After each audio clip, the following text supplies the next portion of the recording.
So this is the RC73 DirecTV remote. There's a video for the RC72, and yes, they are distinctly different.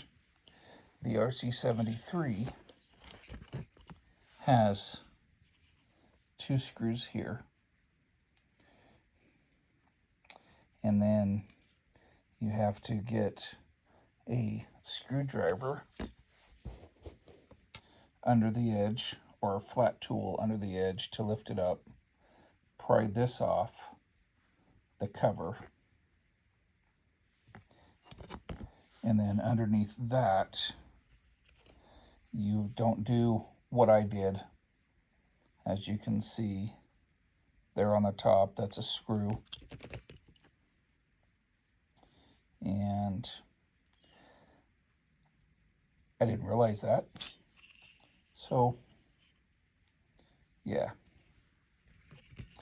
but that screw holds on the black facade. So don't do what I did and break that. So then you can pull it all apart from that point, clean it all up. As is typical for electronics, you want to use alcohol.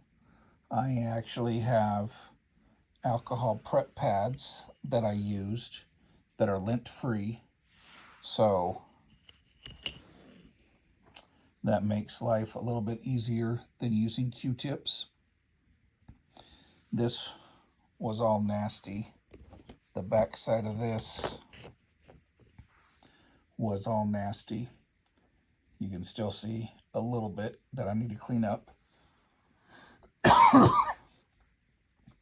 But that is how you disassemble the RC73 remote.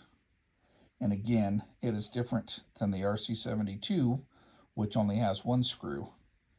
And there is a separate video that shows how to disassemble that. Sorry, this is not a professional video. I don't get paid to do this. I didn't find one related to this, so I figured I'd make my own.